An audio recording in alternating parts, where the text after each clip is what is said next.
ইয়া নাফসি, মুসা নবী বলবে নাফসি নাফসি, ঈসা নবী বলবে নাফসি নাফসি, সুলাইমান বলবে নাফসি নাফসি, ইউসুফ বলবে ইয়া নাফসি, ইব্রাহিম বলবে নাফসি নাফসি। সকলে একটাই কথা বলবে, আমার কি হবে, আমার কি হবে, আজকের আমারও কি হবে। একজন মাত্র মুক্তিদাতা, মুক্তিকামী নেতা, রহমাতাল লিল আলামিন, সরওয়ার দু আলম, তিনি বলবে আমার উম্মতের কি হবে। জোরে বলো সুবহানাল্লাহ।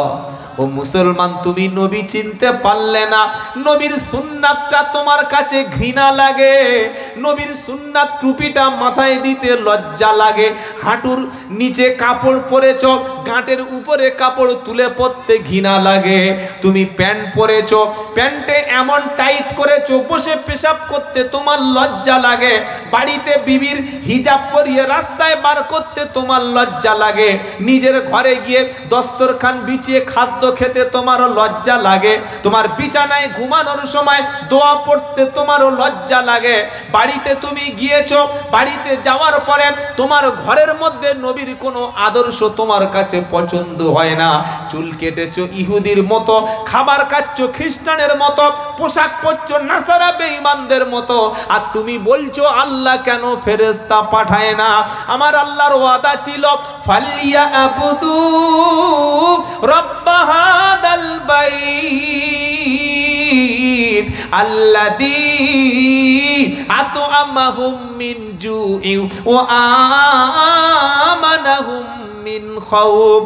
বান্দা, তুমি যদি আমার ইবাদত করো, তুমি যদি আমার গোলাম হও, তুমি যদি আমার দাস হয়ে যাও, তুমি যদি আমার দল করো, আমার পক্ষে যদি তুমি থাকো, তোমার চলা বলা খাওয়া ঘুমানো সবটুকু যদি আমার হুকুম মতো হয়, তুমি বান্দা যখন বিপদে পড়ে যাবে, আমি আল্লাহ শুনিয়ে দিচ্ছি আল্লাযী আত'আমাহুম মিন জু'ইন, তোমার যখন ক্ষুধার কষ্ট হবে, খাদ্যের অভাব হবে, আসমানি খাজানা থেকে তোমার খাবারের বন্দোবস্ত হয়ে যাবে।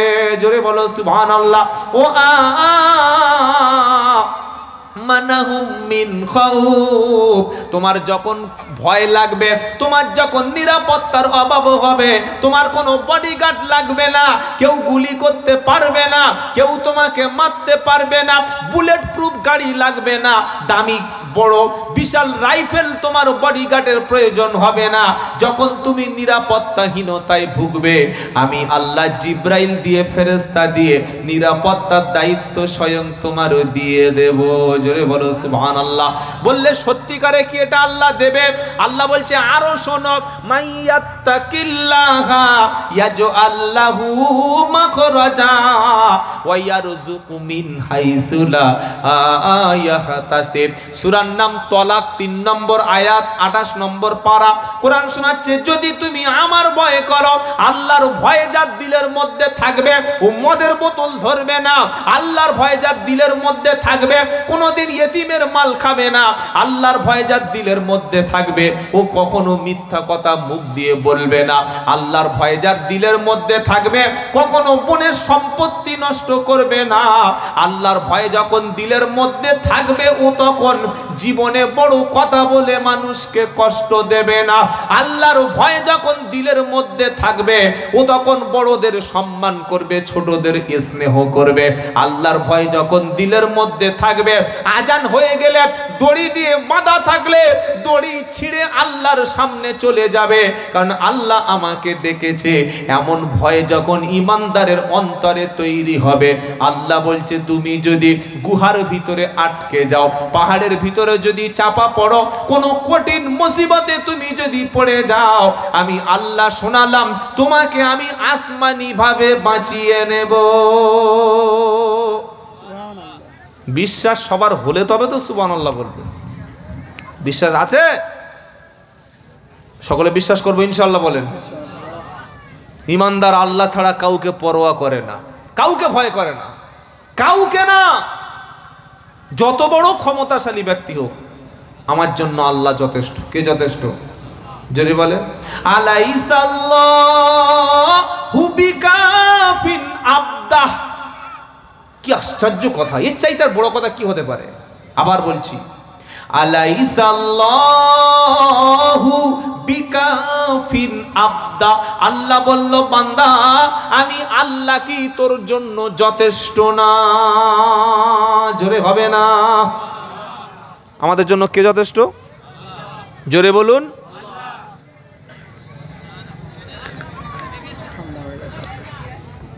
ওই যে একটা গজল্লা গান আছে না, দয়াল বাবা যার সখা তার কিসের ভাবনা, বলে না, ছেড়ে দে মাঝি আমি যাব সোনার মদিনা, বলে না? বলে না? সব জিনিস দু এক কলি করে রাখতে হয়। দয়াল শাখা দয়াল বাবা যার সখা তার কিসের ভাবনা, দয়াল বাবা যার সখা তার কিসের ভাবনা, ছেড়ে দে মাঝি আমি যাব মদিনা, ছেড়ে দে মাঝি আমি যাব মদিনা। বলে না? বলে না? কথা বলে না? আপনারা যেন সব মুখে ঘাস দিয়ে বসে থাকেন, কিচ্ছু শোনেন না। কি বুঝলেন?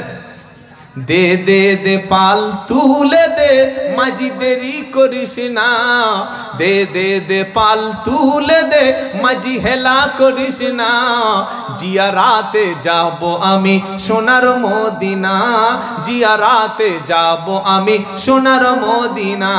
আর আসরের আজান হচ্ছে তখন নামাজ পড়ে না, এ শয়তান নাকি যাবে মদিনা। কি মাল একবার দেখো, গ্রামে মসজিদ আসরের নামাজ হচ্ছে, নামাজ পড়ে না, ও বলছে যাব মদিনা। ঘুটিয়ারি শরীফ নাম শুনেছেন? শোনেন নাই? আমার বাড়ি থেকে মাত্র 6 কিলোমিটার 7 কিলোমিটার দূরে, ওখানে আল্লাহর একজন ওলি বান্দা ছিলেন, খুব বড় নেক বান্দা। তার ইন্তেকালের পরে ওই মাজারটা এখন গাঁজাখোরের আড়ত হয়ে গেছে। তো একদিন গেলাম, দেখি কি হয়। দেখি সব বসে বসে গাঁজা টানছে মাজারের পাশে, আর বলছে মদিনা যাব আমি কিসের ভাবনা, মদিনা যাব আমি কিসের ভাবনা, নামাজ পড়ি আর নাই পড়ি রে বাবা, গাজী বাবারও ছাড়ব না। সব বনাশ করে গাজী বাবা তিনি যে পীর হয়েছেন, ওলি হয়েছেন, নামাজ ছাড়া না নামাজ পড়ে কোনটা? তিনি দাড়ি চেঁচে না রেখে, সত্য বলে না মিথ্যা বলে, মদ খেয়ে নাকি নবীর সুন্নাহ অনুযায়ী চলে? কি গো ভাই? তাই আমরা আজ থেকে লাইনটা একটু পাল্টে দিলাম। কি? দয়াল বাবা যার সখা তার কিসের ভাবনা, এটা বলবো না। কি বলবো? দয়াল আল্লাহ যার সখা তার কিসের ভাবনা, দয়াল আল্লাহ যার সখা তার কিসের ভাবনা, ছেড়ে দে মাঝি আমি যাব মদিনা, ছেড়ে দে মাঝি আমি যাব মদিনা। ইনশাআল্লাহ বলেন। মসজিদের সঙ্গে সম্পর্ক করুন, আল্লাহ বাঁচাবে, আল্লাহ বাঁচাবে, আল্লাহ বাঁচাবে, আর বাঁচানোর কেউ নাই। কেউ আছে? কেউ আছে? টাকা পয়সা চোখের সামনে। মায়ানমারে দেখেন নাই, রমজানের লাস্ট জুমা 12:05 সমস্ত মানুষ রেডি হচ্ছে, নামাজে যাবে, সব প্রিপারেশন নিয়েছে, টুপি পরেছে, পাঞ্জাবি পরেছে। হঠাৎ শুরু হলো ভূমিকম্প, দেখেন নাই? হ্যাঁ না? বলে না? 30-40 তালা বিল্ডিং 10 থেকে 12 সেকেন্ডে ধুলোর মতো মাটিতে মিশে গেল। আল্লাহু আকবার। আল্লাহ করতে পারে না? পারে না? পারে, পারে। তবে কেশপুরের যে বিল্ডিং, আর এত সুন্দর ইঞ্জিনিয়ার প্ল্যান করে করা, 20 রড টিএমটি 600 বার ছাড়া কথা হবে না, পাঁচামির সুপার পাওয়ার পাথর। কি বুঝলেন? আর দামি একদম আল্ট্রাট্রেক প্রিমিয়াম সিমেন্ট। এই ভূমিকম্প হলে কিছু ক্ষতি হবে? পড়ে যাবে। আনতুম, কোরআন শোনাচ্ছে সূরা মুলক, আল্লাহ পাক শোনাচ্ছে, কি বলছে শোনো, ইদা জুলজিলাতিল আরদু জিলজালাহা, চোখের সামনে তুমি যখন ভূমিকম্প দেখতে পাবে, গোটা পৃথিবী যখন কাঁপতে শুরু করবে, যখন মাউন্ট এভারেস্ট উড়ে চলে যাবে, যখন তোমার কাঞ্চনজঙ্ঘা পাহাড়টা চোখের সামনে থেকে শেষ হয়ে যাবে, বিশাল বড় 30 তলা বিল্ডিং, 40 তলা বিল্ডিং সব যখন কয়েক সেকেন্ডে মাটির মধ্যে মিশে যাবে, তখন কোনো পাওয়ার, কোনো ক্ষমতা, কোনো টাকা, কোনো অর্থ, কোনো সম্পদ, কোনো সিস্টেম, কোনো বিদ্যা, কোনো বুদ্ধি, কোনো ইঞ্জিনিয়ার, কোনো প্ল্যান, কোনো প্রোগ্রাম তখন কাজে লাগবে না। লাগবে কি বলছে? ইদা জুলজিলাতিল আরদু জিলজালাহা ও আকরাজাতিল আরদু আসকালাহা ওয়া ক্বালাল ইনসানু মা লাহা ইয়াউমাইদিন তুহাদ্দিসু আখবারাহা। 30 পারা সূরা জিলজালা কোরআন শোনাচ্ছে ইদাজুল জিলাতিল আরদু জিলজালাহা। ভূমিকম্প যখন শুরু হবে, গোটা পৃথিবী যখন কাঁপতে শুরু করবে, বিজ্ঞান বলছে মাটির তলায় রয়েছে প্লেট। প্লেট মানে খাবার প্লেট না, আলাদা ওই চলমান প্লেট। একটা প্লেট যখন আর একটা প্লেটের কানায় ধাক্কা লাগে, একটা প্লেটের সঙ্গে আর একটা প্লেট যখন সংঘর্ষ হয়, ওটাই হলো ভূমিকম্পের উৎপত্তি।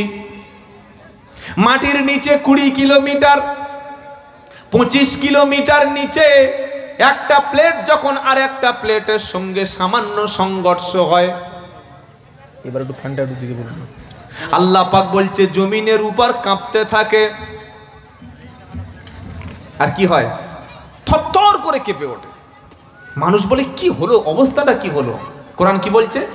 ইদা জুলজিলাতিল আরদু জিলজালাহা ও আকরাজাতিল আরদু আসকালাহা।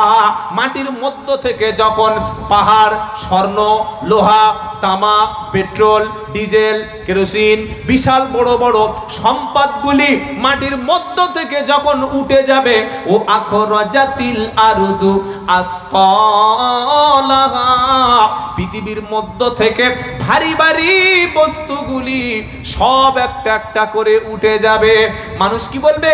ওয়াকালাল ইনসানু মা লাহা। মানুষ বলবে কি হলো, কি হলো, কি এমন ঘটে গেল? ভূমিকম্প কেন থামছে না বলো? পৃথিবী কেন কাঁপছে বলো? যে সোনা, যে দামি রূপা, তার জন্য মারামারি করেছিলাম। চোর বলবে সোনার জন্য আমার হাত কেটে নিয়েছিল, আমি চুরি করেছিলাম বলে গাছে বেঁধে পিটেছিল। ডাকাত বলবে মাল আমি ডাকাতি করতে গিয়ে ধরা পড়েছিলাম। এই সামান্য কয়েকটা টাকার জন্য আত্মীয় স্বজনের মধ্যে সম্পর্ক নষ্ট হয়েছিল, আজকের সোনার পাহাড় সামনে এসে গেছে, কে নেবে বলো? আল্লাহ বলছে বি আন্না রাব্বাকা আওহালাহা, এগুলি সব আল্লাহর নির্দেশেই এমনটা হচ্ছে। ইয়াউমাইদি ইয়াসদুরুন নাসু আশতাতাল লিইউরাউ আমালাহুম। মানুষ সেদিন দলে দলে ভাগ হবে, আর যা আমল করেছিল সবগুলি নিজে তখন দেখা পাবে। কোনো আমল চাপা থাকবে? কোন দোকানে কোথায় বসে তুমি কি করেছো সেটা সিসি ক্যামেরায় ফুটে ওঠেনি, কিন্তু কিয়ামতের দিন ইয়াউমাইদিন তুহাদ্দিসু আখবারাহা, পৃথিবীর উপরে কোথায় কি হয়েছে, পৃথিবীর জমিন সেদিন সব খবর বলে দেবে। তাই যত পারুন ভালো কাজ করুন। আমরা যেখানে যেখানে সেজদা দিয়েছি, যেখানে বসে আল্লাহর জিকির করেছি, যেখানে বসে কোরআন শরীফ পড়েছি, যেখানে বসে আমরা আল্লাহর প্রশংসা করেছি, জমিন সেদিন আমাদের পক্ষে সাক্ষী দেবে। জোরে বলুন না সুবহানাল্লাহ। আবার জমিনের যেখানে বসে মদ খেয়েছি, জেনা করেছি, মিথ্যা বলেছি, চুরি করেছি, 2 নম্বরই করেছি, যেখানে বসে নাফরমানি করেছি, এই জমিন সেদিন বিপক্ষে দেবে কি দেবে না? মানুষ সেদিন অবস্থাটা কি হবে? ফামাইয়া আমাল মিসকালা দাররাতিন খায়রান ইয়ারা ওয়া মাইয়া আমাল মিসকালা দাররাতিন শাররান ইয়ারা, কেউ যদি সামান্য পরিমাণ ভালো কাজও করে সেটাও কিয়ামতের দিন দেখানো হবে। আবার যদি কেউ সামান্য পরিমাণ খারাপ কাজও করে যেটা খালি চোখে ধরা পড়ে না, ছোট্ট একটা কণার মতো, ধুলি কণার মতো এমন খারাপ কাজ করলে সেটাও আল্লাহ সবার সামনে হাজির করবে। তার নাম হলো কিয়ামতের দিন। তার নাম কি? কিয়ামত। বিশ্বাস করুন, আল্লাহকে ভয় করুন। শোনাচ্ছিলাম আল্লাহর সাহায্য মদত আসে না কেন? আল্লাহর সাহায্য মদত আসবে যদি আমরা আল্লাহর হয়ে যাই। আমাদের মধ্যে আজকের ঐক্য নাই। কি নাই? একটা লোক, সেই লোকটা ধরুন বাড়ি হলো তার হাওড়া বাগনানে, লোকটা এখন শাফি মাযহাবের লোক। বুঝতে পারছেন কি বলছেন? ও ট্রেনে বা বাসে যাচ্ছিল, ওর দাড়ি ধরে টেনে মুখে দুটো থাপ্পড় মেরেছে। আমি পীরের মুরিদ, বা আমি তবলিগ জামাত, বা আজান গাছি, বা আরো কিছু। এখন আমি কি ওই লোকের দেখে প্রতিবাদ করব যেহেতু লোকটা আমার দলের না? করব?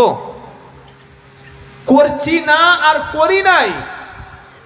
কোনো একটা মানুষের উপরে যখন কোনো অন্যায় হয়, জুলুম হয়, আমরা তার ধর্ম খুঁজি, জাত খুঁজি, আমার দলের কি না খুঁজি, আমার পক্ষের লোক কি না খুঁজি, কিন্তু একটা মানুষের উপরে অত্যাচার হচ্ছে এটা আমরা দেখি না।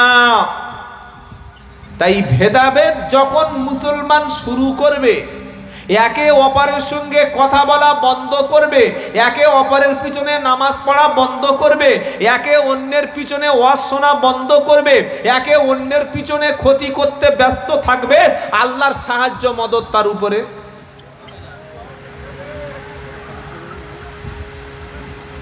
এবার কবি কাজী নজরুল ইসলামের একটা কথা বলি। বিশ্ব যখন আগিয়ে চলে আমরা তখন পিছে, আর বিবি তালাকের ফতুয়া খুঁজি কোরআন হাদিস চষে। মানুষ চাঁদে জায়গা কিনছে আর আমরা ওই কোরআন খুলে খুলে মদ খেয়ে বউ তালাক দিয়েছে, রাত্রেবেলা হুঁশ ফিরেছে, কি করে বউটা ফেরত নেবো এই নিয়ে বসে আছে, মারামারি করছি। আমরা কোরআন পড়ে একে অপরকে কাফের কিভাবে বার করা যায় এই চিন্তা করছি। কি বলছি বুঝতে পারছেন না? আমার দলটা ঠিক, আমার লোকটা ঠিক, আমি ঠিক, আর বাদবাকি সব ভুল, আমার ধর্মটা সঠিক, বাদবাকি অন্য সব কাফের, অন্য জাহান্নামী। আমি যে তরিকার উপরে আছি এটাই জান্নাতি, বাদবাকি সব জাহান্নামী। এই দলিলটা বার করতে ব্যস্ত আছে। কাজী নজরুল ইসলাম তিনি রোগ ধরে দিয়েছেন। তিনি কি বলেছেন? বিশ্ব যখন আগিয়ে চলে আমরা তখন পিছে, আর বিবি তালাকের ফতুয়া খুঁজি কোরআন হাদিস চষে। বুঝতে পারছেন? হানাফি শাফি হাম্বলি মালিকি মেটেনি তখন গোল, আর মালাকুল মউত এসে বলল তোল পিতাল পা তোল। কথা কিছু মাথায় ঢুকছে না, উপর থেকে পারে চলে যাচ্ছে। কি? হানাফি শাফি হাম্বলি মালিকি মেটেনি তখন গোল, আর মালাকুল মউত এসে বলল তোল পিতাল পা তোল। চল চল, অনেক হয়েছে, চল অনেক হয়েছে। তাই মুসলমান যখন ভেদাভেদ করতে শুরু করবে, একে অপরকে সহ্য করতে পারবে না, একদল আরেক দলকে গালি দেবে, একদল আরেক দলকে কাফের ফতোয়া দেবে, আল্লাহর মদত আর সাহায্য তখন। আফগানিস্তানের জমিনে আজকে তালিবান আছে ক্ষমতায়, আছে না নাই? কথা বলে না? টুপিওয়ালা দাড়িওয়ালা পাগড়িওয়ালা তারা যখন শাসন ক্ষমতায় আসলো, এই 3 থেকে 4 বছরের মধ্যে আফগানিস্তানে একটাও গণধর্ষণ বা ধর্ষণের রিপোর্ট নাই। সুবহানাল্লাহ বলার দরকার ছিল? হ্যাঁ না, সুবহানাল্লাহ কিছু বলে না, জোরে বলুন না সুবহানাল্লাহ। কারণ কোরআনের আইন যেখানে চালু আছে সেখানে ধর্ষণ, জোরে বলুন, নাই। কোরআনের আইন যেখানে সবাই মানে সেখানে ডাকাত নাই, সেখানে খুনও নাই। সুবহানাল্লাহ বলে। বাবাজিরা, আল্লাহওয়ালা ভাইরা, তাই আল্লাহ পাক বলছে সাহায্য আর মদত পেতে গেলে মুসলমান সকলে তোমরা এক। জোরে বলুন সুবহানাল্লাহ। আল্লাহ শোনাচ্ছে ইন্নামাল, পাখাটা হালকা দিয়ে ঘুরে, আপনি হালকা ঘুরিয়ে দিন সাইড থেকে হালকা। ইন্নামাল মুমিনুনা ইখওয়া, পারা নম্বর 26 সূরার নাম সূরা হুজরাত 10 নম্বর আয়াতে আমার আল্লাহ পাক শোনাচ্ছে নিশ্চয়ই মুমিনরা হলো তোমরা সকলে ভাই। জোরে বলুন সুবহানাল্লাহ। কে তবলিগ, কে ফুরফুরা, কে আজানগাছি, কে দেওবন্দি, কে তাবলিগ, কে বেরিলি, কে ফেরকাবাজি, এসব ভুলে যাও। যে কলেমা পড়েছে বুকের সাথে মিলিয়ে নাও। তোমার সাথে যে নামাজ পড়ছে তাকে মসজিদ থেকে বার করে দিও না। তোমার হাতের জবাই করা গোশত যে খাচ্ছে, মাংস যে খাচ্ছে, ওকে কাফের বলে আরো দূরে সরিয়ে রেখো না। আল্লাহ বলল ওয়া আতাসিমু বিহাবলিল্লাহি জামিআ ওয়ালা তাফাররাকু। চতুর্থ পারা দ্বিতীয় পৃষ্ঠা সূরা আল ইমরানের 103 নম্বর আয়াতে 4 নম্বর লাইনেতে আমার আল্লাহ বলছে শোনো, আমি আসমান থেকে দিলাম একটা কিতাব, ওই কিতাবের নাম হলো কোরআন। তোমরা সবাই মিলে এক হও আর কোরআনটা মজবুত করে ধরে নাও। জোরে বলুন সুবহানাল্লাহ। ছাড়বো না কোরআন, ছাড়বো না হিন্দুস্তান, জন্মভূমির ভালোবাসি এটাই আমার ঈমান। সুবহানাল্লাহ বলবেন না?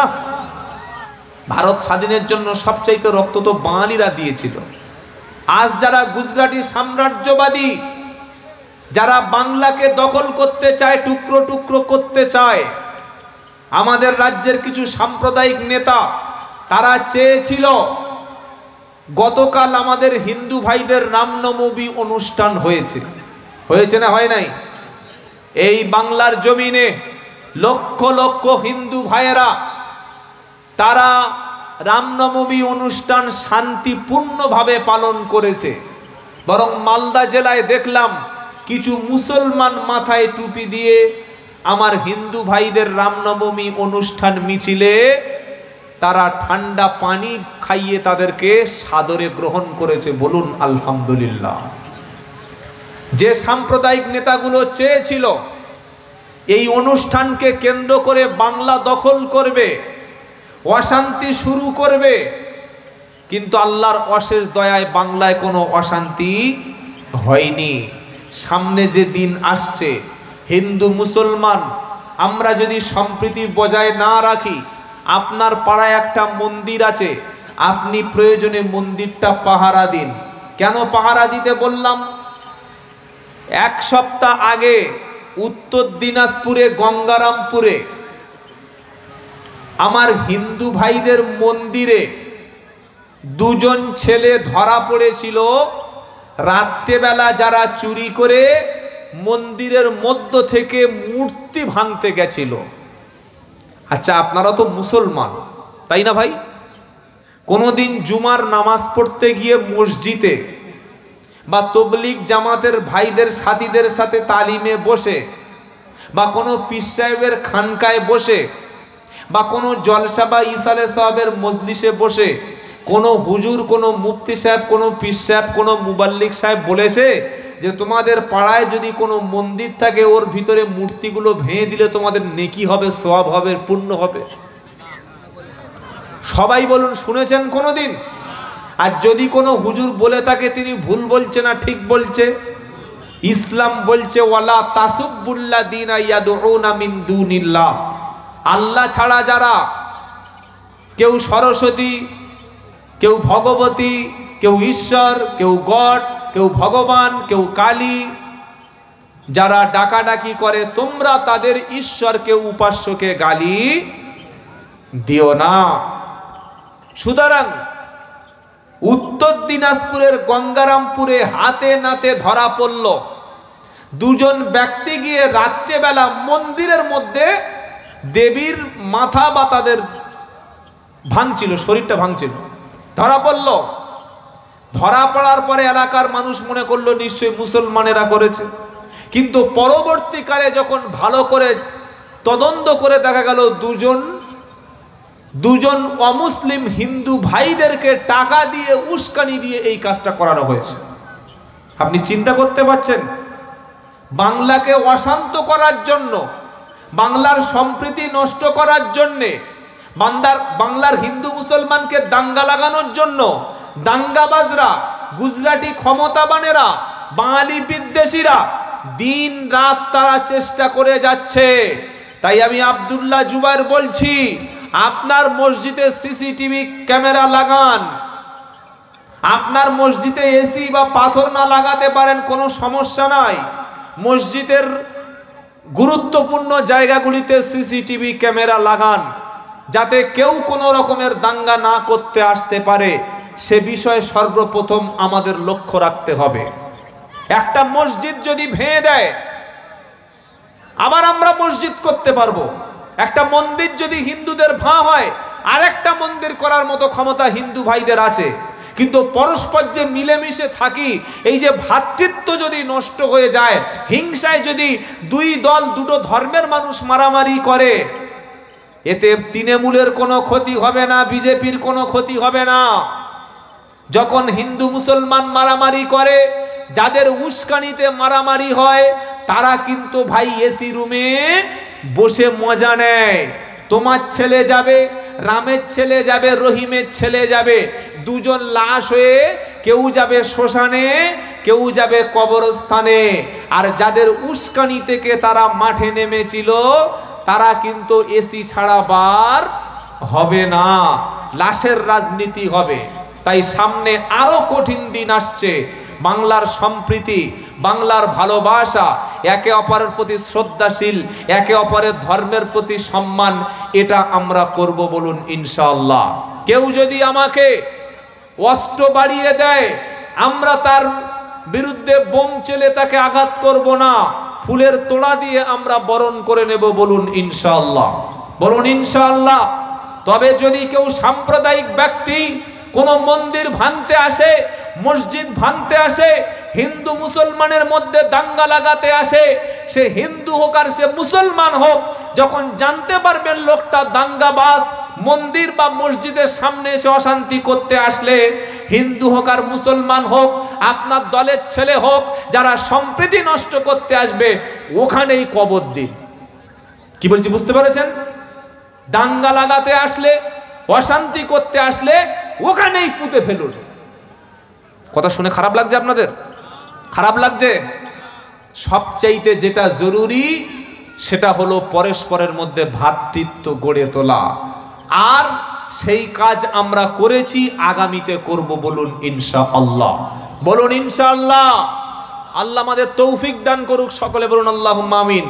তাই আল্লাহ কি বলছেন? ওয়া আতাসিমু বিহাবলিল্লাহি জামিআ ওয়ালা তাফাররাকু। আমি আল্লাহ আসমান থেকে তোমাদের জন্য দিয়েছি কোরআন, তোমরা সকলে এক হয়ে ওই কোরআনকে মজবুত করে ধরে নাও। সুবহানাল্লাহ বলেন। আমরা কি ধরবো?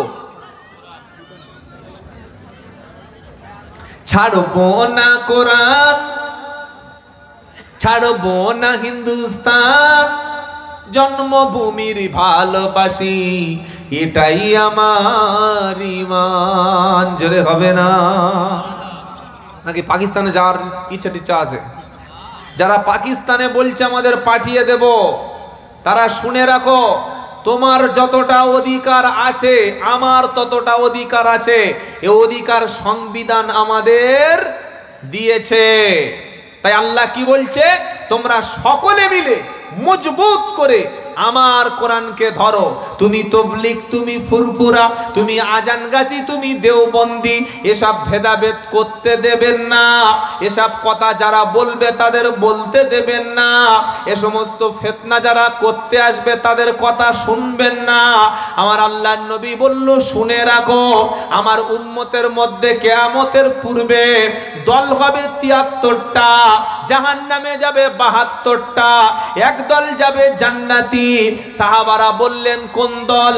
নবী তবলিগ বলেনি, ফুরফুরা বলেনি, আজানগাছি বলেনি, আহলে হাদিস বেরিলি বলেনি, শিয়া বলেনি, সুন্নি বলেনি, কোন দলের নাম বলেনি। নবী বললেন, ওই দলটা জান্নাতি। মা আনা আলাইহি ও আসহাবি, আমি নবী যে দলে, আমার সাহাবারা যে দলের উপরে আমি যেভাবে জীবন যাপন করেছি, আমার সাহাবারা যে দলটার উপরে আছে, ওই দলটা হলো জান্নাতি। 5 ওয়াক্ত নামাজ পড়ুন, কোরআনটা শিখুন, সত্য কথা বলুন, হালাল খাদ্য খান, স্ত্রীদেরকে পর্দায় রাখুন, ছেলে আর মেয়েটাকে লেখাপড়া শিক্ষায় শিক্ষিত করুন, আপনার প্রতিবেশীর সঙ্গে ভালো আচরণ করুন। আল্লাহ আপনার রাজি হয়ে যাবে। আর আল্লাহ যখন কোনো বান্দার প্রতি রাজি হয়ে যাবে, পৃথিবীর সব বান্দা এলে আমার আল্লাহর ওই বান্দাকে কোনো একটা চুলের ক্ষতি করতে পারবে না। জোরে বলুন সুবহানাল্লাহ। তাই আল্লাহ পাক আরো শুনিয়ে দিচ্ছে, ইন্নাল্লাযীনা ফাররাকু দীনাহুম ওয়া কানু শিআ লাস্তা মিনহুম ফি শাইয়িন। 8 নম্বর পারা 9 নম্বর পৃষ্ঠা 5 নম্বর লাইনের 159 নম্বর আয়াত, সূরার নাম আনআম।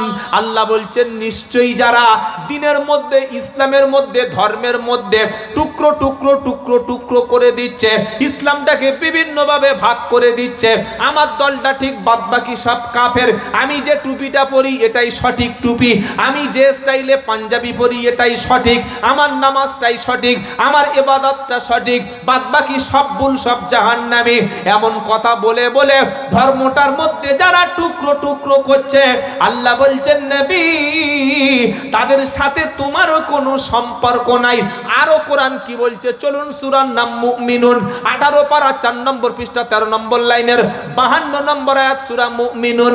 আমার আল্লাহ শোনাচ্ছে, ইন্না হাদিহি উম্মাতুকুম উম্মাতাও ওয়াহিদা ওয়া আনা রাব্বুকুম ফাত্তাকুন ফাতাকাত্তাউ আমরহুম বাইনাহুম যুবুরা কুল্লু হিজবিম বিমা লাদাইহিম ফারিহুন।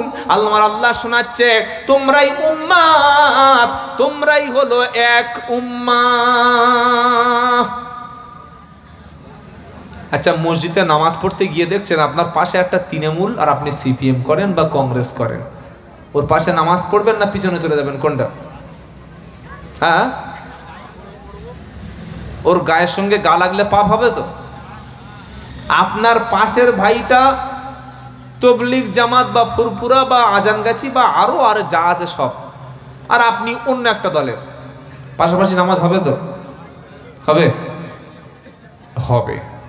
ভেদাভেদ নাই। যিনি কলেমা পড়েছেন তিনি আমার ভাই, যিনি আল্লাহু আকবার বলে মসজিদে এসেছেন সে জান্নাতে যাবে। ও আমিন জোরে বলুক আর আস্তে বলুক, কি বলছি বুঝতে পারছেন না? ও হাত বুকে বাঁধুক আর ছেড়ে দিয়ে বাঁধুক আর নাভির নিচে বাঁধুক, ও নামাজের শেষে দোয়া করুক বা না করুক, কোথায় যাবে? কোথায় যাবে? জান্নাতে। কিন্তু যে লোকটা মসজিদে আসেনি, এখনো বাইরে আছে, ওকে কিভাবে মসজিদে টেনে আনবেন, আল্লাহর সঙ্গে জুড়ে দেবেন, এই চিন্তাটা নামাজিদের করতে হবে। বলুন সুবহানাল্লাহ। আমরা ভেদাভেদ করতে খুব পছন্দ করি, আর নরমালাইজ বক্তব্য, জাতির ঐক্য নিয়ে কথা বললে ভালো লাগে না, মানুষের মধ্যে বিভেদ করে দিলে খুব ভালো লাগে। আল্লাহ আমাদের ঐক্যের সঙ্গে থাকার তৌফিক দান করুক, বলুন আমিন। কোরআন কি শোনাচ্ছে? ওয়া ইন্না হাদিহি উম্মাতুকুম উম্মাতাও ওয়াহিদা ওয়া আনা রাব্বুকুম ফাত্তাকুন। তোমরা তো একই উম্মাত, তোমাদের কোরআন এক, তোমাদের কাবা এক, তোমাদের নবী এক, তোমাদের আল্লাহ এক। আর দল দল কটা? জোরে বলো। একটা। দল তো ৭৩টা, জান্নাতে যাবে কটা? একটা। ওই দলের নাম হলো ইসলাম। আর আমাদের পরিচয়, জোরে বলো, সকলে বলো, বীর মুসলমান, ধরো আল কোরআন, ফিরিয়ে আনো সেই হারানো সম্মান। নারায়ে তাকবীর। বীর মুসলমান, ধরো আল কোরআন, ফিরিয়ে আনো সেই হারানো সম্মান। বীর মুসলমান, ধরো আল কোরআন, ফিরিয়ে আনো সেই হারানো সম্মান। যারা বিভেদ করে এরা মুসলমান নয়, এরা ইহুদিদের দালাল আর এজেন্ট। বিভেদ যারা করে। মালদা জেলায় প্রোগ্রামে গেলাম, লেখা আছে দেখি আহলে হাদিস জামে মসজিদ। মাথাটা একটু গরম হয়ে গেল, মসজিদ আবার আহলে হাদিস কেন? বারাইপুরে বাজারে গেলাম, মসজিদে লেখা আছে দেখলাম হানাফি জামে মসজিদ। আমি ভাবলাম তাহলে আল্লাহর মসজিদ কোনটা পাবো? ওরা বলছে আহলে হাদিসদের মসজিদ, যেখানে আমিন টামিন জোরে চালাতে হবে। আবার এখানে লেখা আছে আমিন জোরে চলবে না, আস্তে চালাতে হবে। কেন ধর্মের মধ্যে ভেদাভেদ থাকবে ভাই? আল্লাহ আমাদের এক, রসুল আমাদের এক, কোরআন আমাদের এক। আমরা আহলে সুন্নাতুল জামাতের অনুসারী, কোরআন আর সুন্নাহর অনুসারী। কেউ ফুরফুরায় যাবে, কেউ জামাতে যাবে, কেউ কোনো পীরের দরবারে যাবে, কেউ আজানগাছিতে যাবে। যার যেটা ভালো লাগবে সেখানে যাক না। আপনার মতোই যে হতে হবে এটা কেন বলছেন? তবে মনে রাখবেন, প্রত্যেকের আমল অনুযায়ী যেমন ফায়সালা হবে, আর মনের নিয়তের উপরে তার ফায়সালা হবে, এটা মাথায় রাখবেন। সবাইকে এক জায়গায় কোনোদিন করতে পারবেন না, কিন্তু একজনকে মারবে, একজনের উপরে অত্যাচার হবে, একজনের টর্চার হবে, একজনের ক্ষতি করবে, একজনের সম্মানহানি হবে, আর আমার দলের লোক নয় বলে আমি হাততালি মারবো, তুমি মুনাফিক, তুমি মুসলমান না। মনে থাকবে না? বাড়ি দিকে মারামারি করবো। আবার আল্লাহ পাক আরো বলছেন, আতিউল্লাহ ওয়া রাসূলাহু ওয়ালা তানাজাউ ফাতাফশালু ওয়া তাদহাবা রিহুকুম ওয়াসবিরু ইন্নাল্লাহা মাআস সাবিরিন। এটা 10 পারা, 2 পৃষ্ঠা, প্রথম লাইন, 46 নম্বর আয়াত, সূরা আনফাল। কি বলছে? আতিউল্লাহ ওয়া রাসূলাহু ওয়ালা তানাজাউ ফাতাফশালু ওয়া তাদহাবা রিহুকুম ওয়াসবিরু ইন্নাল্লাহা মাআস সাবিরিন। আল্লাহ বলছেন আল্লাহকে মানো আর রাসূলের কথা মেনে নাও, আর তোমরা জানো ভেদাভেদ করো না, নিজেদের মধ্যে জানো মতানৈক্য করো না। তোমরা যদি বিভেদ করো ক্ষমতা হারা হয়ে যাবে, তোমরা শক্তি হারা হয়ে যাবে, তোমাদের কাছ থেকে সব একটা একটা করে চলে যাবে। বাবরি যেমন চলে গেছে, সব কিছু যখন চলে যাবে, তোমাদের স্বাধীনতা একদিন বিপন্ন হবে। আজ মুসলমান এখনো পর্যন্ত নিজেদের মধ্যে ছোট্ট ছোট্ট বিষয় নিয়ে মারামারি, নিজেদের কাছে যেটা আছে ওটা সঠিক বলে মনে করছে। আমার আল্লাহ পাক বলছে না, ভেদাভেদকে ভুলে যাও, সকলে মিলে তোমরা কোরআনটাকে বুকের সঙ্গে ধরে নাও। দুটো বিষয় সামনে রেখে কথা শোনাচ্ছিলাম। এক হলো আল্লাহর সাহায্য কাদের জন্য আসবে, আর 2 নম্বর কোরআনটা কিয়ামতের দিন পক্ষে সাক্ষী দেবে না বিপক্ষে দেবে। এ বাবাজি, আল্লাহওয়ালা ভাইরা, বাড়িতে ফিরে গিয়ে বক্তার বক্তব্য শুনে যাওয়ার সময় নেচে নেচে চলে গিয়ে কাল থেকে যা ছিলেন তা, এটা সমাজে কোনো প্রভাব পড়বে না। কাল থেকে নিয়ত করুন, আমি কোরআন পড়ব, আমার বিবি কোরআন পড়বে, আমার বাচ্চা কোরআন পড়বে, আমার ছেলে মেয়ে কোরআন পড়বে, কোরআন শুনবে আর আমল করবে। কোরআন পড়বে, শুনবে, আমল করবে যারা, ওরাই জাহান্নাম থেকে বেঁচে যাবে। জোরে বলুন। বললে হুজুর সত্যি না মিথ্যা? আল্লাহ বলছে ইয়া আইয়ুহাল্লাযীনা আমানু কু আনফুসাকুম ওয়া আহলিকুম নারা ওয়াকুদুহান নাসু ওয়াল হিজারা। 28 নম্বর পারা 19 নম্বর পৃষ্ঠা 14 নম্বর লাইনে 6 নম্বর আয়াত সূরা তাহরিম। ও ঈমানদারেরা, তুমি নিজে জাহান্নামের আগুন থেকে বাঁচো। তুমি আগুন শুনেছো কিন্তু এখনো আগুন দেখোনি। তুমি যেমন নামাজ পড়ছো, তোমার বিবিটাকে তুমি নামাজ পড়াও। অনেক মুসলমান 5 ওয়াক্ত নামাজ পড়ে, বিবিকে বন্ধনে পাঠায়, বিবিকে মহিলা সমিতিতে পাঠিয়ে দেয়, বিবিকে ছোট্ট পোশাক পরে নির্লজ্জ বিহায়ার মতো বিয়ে বাড়িতে পাঠিয়ে দেয়। বিবি কোথায় যাচ্ছে খবর নেয় না, দাড়ি রেখেছে 1 বিঘত, হাতে তসবিহ নিয়ে পাড়ায় পাড়ায় ইল্লাল্লাহ ইল্লাল্লাহ ইল্লাল্লাহ ইল্লাল্লাহ আল্লাহ আল্লাহ আল্লাহ আল্লাহ করে আকাশ ফাটিয়ে দিচ্ছে, মসজিদ কাঁপিয়ে দিচ্ছে। নিজের যুবতী কন্যা, নিজের গর্ভে ধারিণী মা নিজের মেয়েকে, নিজের স্ত্রীকে পর্দায় রাখে না। আমার নবী বলল দায়ুস কখনো জান্নাতে যাবে না। দায়ুস হলো সে নিজে আমল করে কিন্তু নিজের মেয়েদের হেফাজত করে না। যে এখন বাড়ির ইয়ং ইয়ং ভাবিরা দেখি সব একটা করে রিলস ভিডিও বানাচ্ছে।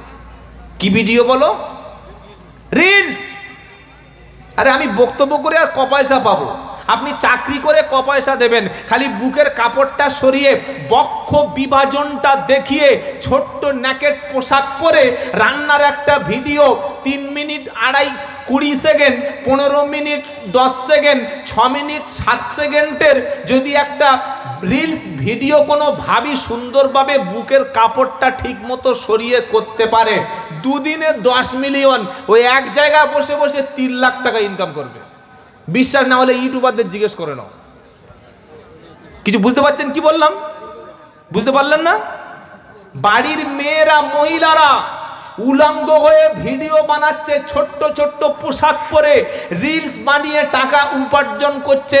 ওর স্বামী জানে, ওর বাপ জানে, ওর ভাই জানে, জানে জানে মাল তো কামাচ্ছে। এই বাবাজিরা, দায়ুস কি এ নয়?